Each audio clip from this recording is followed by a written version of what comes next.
Hey folks, Chef Reggie back at it again.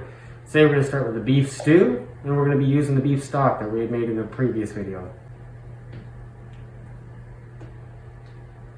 Alright folks, back to our ingredients. So once again, we're using imperfect vegetables, potatoes included, carrots, celery, everything that we can to save on costs. We're using no-name peas you can get at any grocery store, and looking for the best price on beef.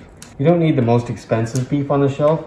You just need a beef that's going to go well. This is going to be boiling for a long time in the stew anyway, so it's going to get really tender as we go. Alright, let's get it on. First thing, let's peel our vegetables. While we're doing this, make sure that we're keeping all the ends for more stalks in the future.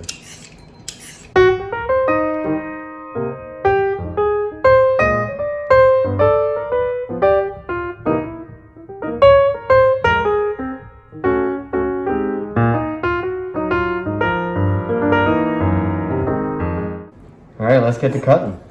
So with stews, you want a nice cubed vegetable, not too small, but also not too big.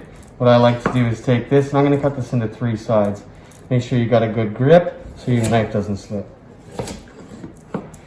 After that, you're going to cut this right down the center. Now you'd want approximately 1/4 inch, and then all the way across, and you're good to go.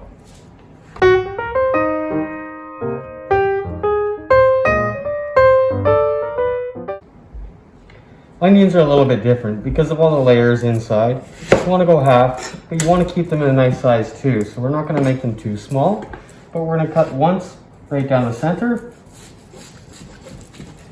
And we'll do a couple of cuts up top. This ensures all the onions are equal sizes throughout and cooks at the same time.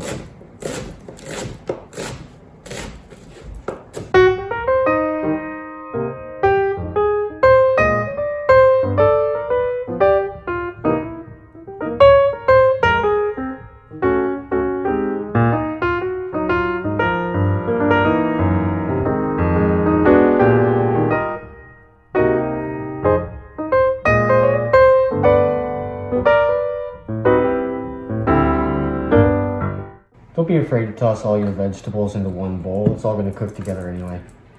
Alright, now it's time to cube our meat. You can buy this already cubed, but for myself I find it cheaper to buy just a big piece of meat and cube it as you like.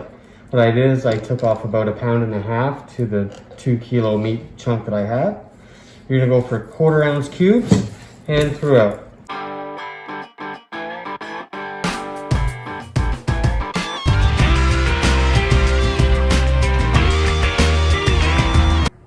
So now that we have everything all diced up, we're going to go ahead and coat it with 1 cup of flour. Make sure you mix it in really well. Get everything coated the best you can. And don't worry if you have extra flour. It's always good to have a little extra so we can make sure that everything's coated perfectly.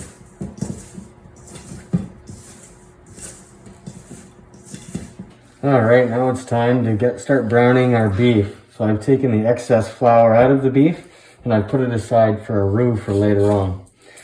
I've heated the pan on the pot, on medium. I'm just going to get the oil a little bit hot. We're going to add our beef. We're just going to brown it and add our vegetables after that.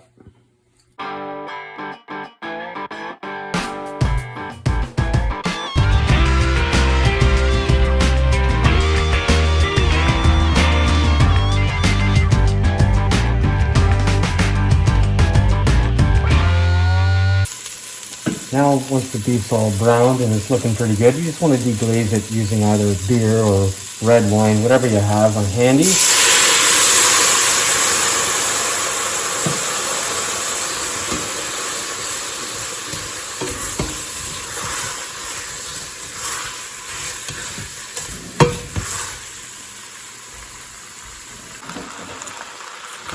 Then just add your vegetables. We're going to cook for a few seconds, and then we're going to add our stock.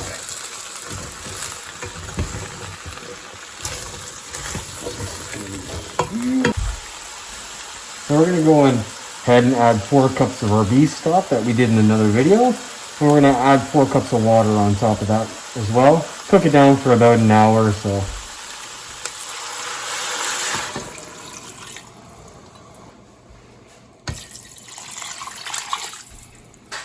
Once everything is in, your 4 cups of stock and your 8 cups of water, we're going to go ahead and add the rest of our salt and pepper and the rest of our spices to everything.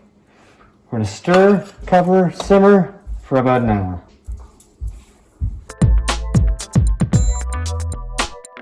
Once an hour is up, you're going to get a nice consistency. You can either thicken it up using a light roux, which is just equal parts flour or butter, or if you like a little bit more soupy, like I do, I would leave it as such. During the cooking time, I would continue tasting, figure out whether it's got enough salt and pepper for your likes. I did add a little bit more just for my own, but you can season up however you like, and in the end, enjoy. And once you're all done, everything's nice and hot, just before serving, you can add your peas.